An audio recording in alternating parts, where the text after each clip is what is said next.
ತಪ್ಪ ಇಲ್ಲ. ದಯಮಾಡಿ ಹೆಣ್ಮಕ್ಳಿಗೆ ಇಷ್ಟೆಲ್ಲಾ ಸೌಲಭ್ಯ ಕೊಡ್ತಾ ಇದೆ ಸರ್ಕಾರ, ಅದು ಮಾಡ್ಬೇಕು. ಈ ತಾನೇ ಎಲ್ಲರಿಗೂ ನಮಸ್ಕಾರ. ರಾಜ್ಯದಲ್ಲಿನ ಅಂಗನವಾಡಿ ಕಾರ್ಯಕರ್ತೆಯರು ಮತ್ತು ಸಹಾಯಕಿಯರ ಹೋರಾಟಗಳು ಇದೀಗ ಹೆಚ್ಚು ಹೆಚ್ಚು ತೀಕ್ಷ್ಣತೆಯನ್ನ ಪಡೆದುಕೊಳ್ಳಲಾರಂಭಿಸಿವೆ. ಬೆಳಗಾವಿ ವಿಧಾನಮಂಡಲ ಅಧಿವೇಶನ ಸಂದರ್ಭದಲ್ಲಿ ಸುವರ್ಣಸೌಧದ ಬಳಿ ಪ್ರತಿಭಟನೆ ನಡೆಸಿದ್ದ ಅಂಗನವಾಡಿ ಸಂಘಟನೆಗಳು ಇದೀಗ ಮತ್ತೆ ಬೆಂಗಳೂರಿನಲ್ಲಿಯೂ ಪ್ರತಿಭಟನೆಗಳನ್ನು ಆರಂಭಿಸಿವೆ. ಮುಖ್ಯವಾಗಿ ರಾಜ್ಯದ ಕರಾವಳಿ, ಮಲೆನಾಡು ಸೇರಿದಂತೆ ವಿವಿಧ ಭಾಗಗಳಲ್ಲಿನ ಸ್ವತಂತ್ರ ಸಂಘಟನೆಯ ಅಂಗನವಾಡಿ ಕಾರ್ಯಕರ್ತರು ಈಗಾಗಲೇ ಬೆಂಗಳೂರಿನ ಫ್ರೀಡಂ ಪಾರ್ಕಿನಲ್ಲಿ ಅನಿರ್ದಿಷ್ಟ ಅವಧಿಯ ಹೋರಾಟವನ್ನ ಆರಂಭಿಸಿದ್ದಾಗಿದೆ. ಸದರಿ ಹೋರಾಟಕ್ಕೆ ಮುಖ್ಯಮಂತ್ರಿ ಸಿದ್ದರಾಮಯ್ಯ ಅವರು ಕ್ಯಾರೆ ಎನ್ನದೆ ಬೇಡಿಕೆಯನ್ನು ತಿರಸ್ಕರಿಸಿದ್ದು ಆಗಿದೆ. ಇದೀಗ ಅನಿರ್ದಿಷ್ಟ ಅವಧಿಯ ಅಹೋರಾತ್ರಿ ಧರಣಿಯ ಸರಣಿಗೆ ಎಐಟಿಯುಸಿ ಸಂಘಟನೆಯೂ ಸೇರಿಕೊಳ್ಳಲಿದೆ. ಸ್ವತಂತ್ರ ಸಂಘಟನೆ ಕಾರ್ಯಕರ್ತೆಯರು ಮತ್ತು ಸಹಾಯಕಿಯರು ಕೇವಲ ಒಂದೇ ಒಂದು ಬೇಡಿಕೆ, ಅದು ಕನಿಷ್ಠ ವೇತನದ ಜಾರಿಗೆ ಆಗ್ರಹಿಸಿ ಹೋರಾಟವನ್ನ ಮಾಡ್ತಾ ಇದ್ರೆ, ಎಐಟಿಯುಸಿ ಸಂಘಟನೆ ಪ್ರಮುಖವಾಗಿ 3 ಬೇಡಿಕೆಗಳನ್ನ ಮುಂದಿಟ್ಟುಕೊಂಡು ಹೋರಾಟದ ಅಖಾಡಕ್ಕೆ ಇಳಿಯಲಿದೆ. ಎಐಟಿಯುಸಿಗೆ ಸೇರಿದ ಅಂಗನವಾಡಿ ಕಾರ್ಯಕರ್ತೆಯರು ಮತ್ತು ಸಹಾಯಕಿಯರು ಕಳೆದ 2025 ಜನವರಿ 27 ಸೋಮವಾರದಂದು ವಿಜಯನಗರ ಜಿಲ್ಲೆ ಸೇರಿದಂತೆ ಹಲವೆಡೆ ಪ್ರತಿಭಟನೆಗಳನ್ನು ನಡೆಸಿತು. ಹೀಗೆ ಪ್ರತಿಭಟನೆ ನಡೆಸಿದ ಕಾರ್ಯಕರ್ತರು ಸುಪ್ರೀಂ ಕೋರ್ಟ್ ತೀರ್ಪಿನ ಪ್ರಕಾರ ಗ್ರ್ಯಾಚ್ಯುಟಿಯನ್ನ ತಕ್ಷಣವೇ ಕೊಡಬೇಕು ಮತ್ತು ಕಾಂಗ್ರೆಸ್ ಸರ್ಕಾರ ಗೌರವಧನ ಹೆಚ್ಚಳದ 6ನೇ ಗ್ಯಾರಂಟಿಯನ್ನು ಜಾರಿಗೊಳಿಸಬೇಕು ಎಂಬುದಾಗಿತ್ತು. ಬೆಂಗಳೂರಿನ ಫ್ರೀಡಂ ಪಾರ್ಕಿನಲ್ಲಿ ನಡೆಯಲಿರುವ ಅನಿರ್ದಿಷ್ಟ ಅವಧಿಯ ಅಹೋರಾತ್ರಿ ಧರಣಿಗೆ ಈಗಾಗಲೇ ಸಿದ್ಧತೆಗಳನ್ನು ನಡೆಸಿರ್ತಕ್ಕಂತಹ ಎಐಟಿಯುಸಿ ಸಂಘಟನೆ ಹೋರಾಟದಲ್ಲಿ ಪ್ರಮುಖವಾಗಿ 3 ಬೇಡಿಕೆಗಳನ್ನು ಇಟ್ಟುಕೊಂಡಿದೆ.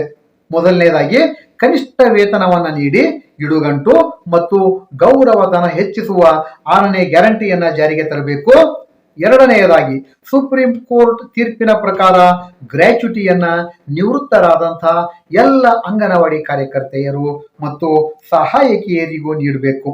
ಮೂರನೆಯದಾಗಿ ಗುಜರಾತ್ ಹೈಕೋರ್ಟ್ ತೀರ್ಪಿನ ಪ್ರಕಾರ ಅಂಗನವಾಡಿ ಕಾರ್ಯಕರ್ತರು ಮತ್ತು ಸಹಾಯಕಿಯರಿಗೆ ಸರಕಾರಿ ನೌಕರರನ್ನಾಗಿ ಪರಿಗಣನೆ ಮಾಡಬೇಕು. ಹೀಗೆ ಎಐಟಿಯುಸಿ ಸಂಯೋಜಿತ ಕರ್ನಾಟಕ ರಾಜ್ಯ ಅಂಗನವಾಡಿ ಕಾರ್ಯಕರ್ತೆಯರು ಮತ್ತು ಸಹಾಯಕಿಯರ ಫೆಡರೇಷನ್ ನೇತೃತ್ವದಲ್ಲಿ 2025 ಫೆಬ್ರವರಿ 3 ಸೋಮವಾರದಿಂದ ಬೆಂಗಳೂರಿನ ಫ್ರೀಡಂ ಪಾರ್ಕಿನಲ್ಲಿ ಅಹೋರಾತ್ರಿ ಧರಣಿಯನ್ನ ನಡೆಸಲು ನಿರ್ಧರಿಸಲಾಗಿದೆ ಅಂತ ಫೆಡರೇಷನ್ನಿನ ಪದಾಧಿಕಾರಿಗಳು ತಿಳಿಸಿದ್ದಾರೆ.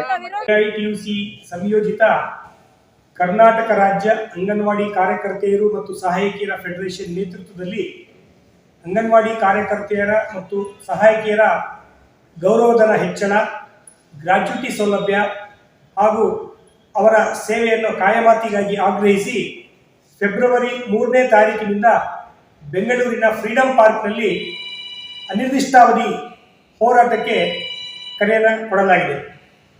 ಈ ಹಿಂದೆ ರಾಜ್ಯ ಸರ್ಕಾರ ಚುನಾವಣಾ ಪ್ರಣಾಳಿಕೆಯಲ್ಲಿ ನೀಡಿದಂಥ ಭರವಸೆಯಂತೆ ಕಾರ್ಯಕರ್ತೆಯರಿಗೆ 15,000, ಸಹಾಯಕಿಯರಿಗೆ 10,000 ರೂಪಾಯಿ ಮಾಸಿಕ ಗೌರವಧನ ಜಾರಿಗೊಳಿಸತಕ್ಕಂತಹ ಭರವಸೆ ಇತ್ತು. ಸರ್ಕಾರ ಬಂದು 2 ವರ್ಷ ಆದರೂ ಕೂಡ ಜಾರಿ ಮಾಡೋದ್ರಲ್ಲಿ ಮೀನಮೇಷ ಎಣಿಸ್ತಾ ಇದೆ. ಅದ್ರ ಜೊತೆಯಲ್ಲಿ ಪ್ರಿಯಾಂಕಾ ಗಾಂಧಿಯವರು ಅಂಗನವಾಡಿ ಕಾರ್ಯಕರ್ತೆಯರು ಮತ್ತು ಸಹಾಯಕಿಯರಿಗೆ 6ನೇ ಗ್ಯಾರಂಟಿಯಾಗಿ ಗೌರವಧನ ಹೆಚ್ಚಳ ಮಾಡ್ತಕ್ಕಂಥ ಭರವಸೆ ಸರ್ಕಾರ ಮರೆತಿದೆ. ಹಾಗಾಗಿ ರಾಜ್ಯ ಸರ್ಕಾರ ಕೂಡಲೇ ಗೌರವಧನ ಹೆಚ್ಚಳ ಮಾಡಬೇಕು. ಸುಪ್ರೀಂ ಕೋರ್ಟ್ ನೀಡಿರುವ ತೀರ್ಪಿನನ್ವಯ ನಿವೃತ್ತರಾದ ಎಲ್ಲರಿಗೂ ಕೂಡ ಗ್ರ್ಯಾಚ್ಯುಟಿ ಸೌಲಭ್ಯ ಕೊಡಬೇಕು. ಹಾಗೆ ಗುಜರಾತ್ ಹೈಕೋರ್ಟ್ ನೀಡಿರ್ತಕ್ಕಂಥ ಒಂದು ನಿರ್ದೇಶನ, ಯಾರು ಅಂಗನವಾಡಿ ಕಾರ್ಯಕರ್ತೆಯರು ಮತ್ತು ಸಹಾಯಕಿಯರಿದ್ದಾರೆ ಅವರ ಸೇವೆಯನ್ನ ನಾಗರಿಕ ಸೇವೆ ಅಂತ ಪರಿಭಾವಿಸಿ ಕನಿಷ್ಠ ವೇತನವನ್ನು ನಿಗದಿಗೊಳಿಸಬೇಕು ಅಂತಕ್ಕಂಥ ನಿರ್ದೇಶನವನ್ನ ಜಾರಿ ಮಾಡಬೇಕು ಅಂತ ಹೇಳಿ ಈ ಸಂದರ್ಭದಲ್ಲಿ ರಾಜ್ಯ ಮತ್ತು ಕೇಂದ್ರ ಸರ್ಕಾರಗಳಿಗೆ ಒತ್ತಾಯ ಮಾಡ್ತೀವಿ.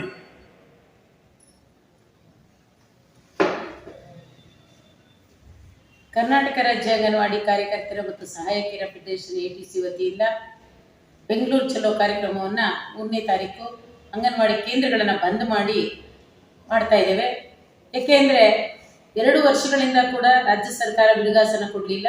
ಹಾಗೆ 8 ವರ್ಷಗಳಿಂದ ಕೇಂದ್ರ ಸರ್ಕಾರ ಬಿಡುಗಾಸನ್ನು ಕೊಡದೆ ಜೀತಾಳುಗಂತೆ ದುಡಿಸ್ಕೊಳ್ತಾ ಇದೆ. ECDS ಆರಂಭ ಆಗಿ 50 ವರ್ಷ ಆಗ್ತಾ ಇದೆ. 50 ವರ್ಷದಿಂದ ನಾವು 11,000 ಕಾರ್ಯಕರ್ತೆಯರು 6,000 ಸಹಾಯಕಿಯರಲ್ಲಿ ದುಡಿಸ್ಕೊಳ್ತಾ ಇರೋದು. ಇವತ್ತಿನ ಬೆಲೆ ಏರಿಕೆ ಸಂದರ್ಭದಲ್ಲಿ ಹೇಗೆ ಜೀವನ ಮಾಡಲು ಸಾಧ್ಯ ಅಂತ ಇವತ್ತು ಸರ್ಕಾರಕ್ಕೆ ನಾವು ಕೇಳ್ತಾ ಇದ್ದೇವೆ. ಹಾಗೆ ಏನು ಈಗ ಮೊಬೈಲ್ ಬಂದಿದೆ, ಮೊಬೈಲ್ನಲ್ಲಿ ಎಲ್ಲ ಒಂದು ಕಂಡೀಷನ್ಸ್ಗಳು ಸರ್ಕಾರಿ ನೌಕರಿಗೆ ಇರ್ತಕ್ಕಂಥದ್ದೇ ಇದೆ. ಬೆಳಿಗ್ಗೆ 9:00ವರೆಗೆ ಬಂದು ಲೈವ್ ಲೊಕೇಶನ್ ಮುಖಾಂತರ ಕೊಟ್ಟು 4 ಗಂಟೆವರೆಗೂ ಕೆಲಸ ಮಾಡಿ ಹೇಗೆ ಒಂದು 11,000 6,000ದಲ್ಲಿ ಜೀವನ ಮಾಡಕ್ಕೆ ಸಾಧ್ಯ ಆಗುತ್ತೆ? ಸರ್ಕಾರ ಇದನ್ನು ಗಮನಿಸಬೇಕು. ಇವತ್ತು ಏನು ನಾವು ಜೀವನ ಮಾಡೋದಕ್ಕೆ ನಾವು ಕೇಳ್ತಾ ಇದ್ದೇವೆ, ಯೋಜನೆಗಳು ಕೊಟ್ಟಿದ್ದೇವೆ, ಗೃಹಲಕ್ಷ್ಮಿ ಇದೆಲ್ಲ ಕೊಟ್ಟಿದ್ದೀವಿ, ಭಾಗ್ಯಗಳನ್ನು ಕೊಟ್ಟಿದ್ದೀವಿ ಅಂತ ಹೇಳಿ ನಾಗರಿಕರಿಗೆ ಎಲ್ರಿಗೂ ಕೊಟ್ಟಿದ್ದೀರಿ ಭಾಗ್ಯಗಳನ್ನು. ಆದರೆ ಅಂಗನವಾಡಿ ಕಾರ್ಯಕರ್ತೆಯರು ಕರ್ತವ್ಯನ ಮಾಡ್ತಾ ಇದ್ದಾರೆ. ನೀವು ತಂದಂಥ ಯೋಜನೆಗಳನ್ನು ಅನುಷ್ಠಾನ ಮಾಡ್ತಾ ಇದ್ದಾರೆ. ಗರ್ಭಿಣಿ ಬಾಣಂತಿಯರ ಮಕ್ಕಳ ಅಪೌಷ್ಟಿಕತೆ ಹೋಗ್ಲಾಡಿಸ್ಲಿಕ್ಕೆ ಕೆಲಸ ಮಾಡ್ತಕ್ಕಂಥ ಈ ಅಂಗನವಾಡಿ ಕಾರ್ಯಕರ್ತೆಯರಿಗೆ ನೀವು ಎಲ್ರಿಗೂ ಕೊಡ್ತಕ್ಕಂಥ ಗೃಹಲಕ್ಷ್ಮಿಯನ್ನ ತೋರಿಸಿ ಸಂಬಳವನ್ನು ಮಾಡದೇ ಇರೋದು ಖಂಡಿಸ್ತದೆ. ಈ ಬಜೆಟ್ನಲ್ಲಿ ನಮಗೆ 15,000 ಪ್ರಿಯಾಂಕಾ ಗಾಂಧಿ ಏನು ನಮಗೆ ಮಾತು ಕೊಟ್ಟಿದ್ರಿ ಚುನಾವಣಾ ಪೂರ್ವದಲ್ಲಿ ಅದನ್ನು ಜಾರಿ ಮಾಡಲೇಬೇಕು. 10,000 ಸಹಾಯಕಿಯರಿಗೆ ಮಾಡಬೇಕಂತ ಹೇಳಿ ಗ್ರಾಚ್ಯುಟಿಯನ್ನು ಜಾರಿ ಮಾಡಬೇಕು. ಮತ್ತೇನು ಗುಜರಾತ್ ಸರ್ಕಾರದ C ಮತ್ತು D ಜೊತೆ ನೌಕರರ ಆಗಬೇಕು ಅಂತ ಬರ್ತಿರ್ತಕ್ಕಂಥ ತೀರ್ಪನ್ನ ಸರ್ಕಾರ ಎತ್ತಿ ಹಿಡಿದು 50 ವರ್ಷಗಳಾಗ್ತಾ ಇದೆ. ಅವರನ್ನು ಗೌರವಧನದಲ್ಲೇ ಹಿಡದೆ ಸರ್ಕಾರಿ ನೌಕರರನ್ನಾಗಿ ಮಾಡಬೇಕಂತ ಹೇಳಿ ಹೋರಾಟವನ್ನು ಹಮ್ಮಿಕೊಂಡಿದ್ದೇವೆ. ಬೆಂಗಳೂರಿನ ಫ್ರೀಡಂ ಪಾರ್ಕ್ ಅಲ್ಲಿ 3ನೇ ತಾರೀಕಿಂದ ಸ್ವಲ್ಪ ಘೋಷಣೆ ಎಲ್ಲ ಮಲ್ಕೊಂಡಂಗಿದ್ದಂತ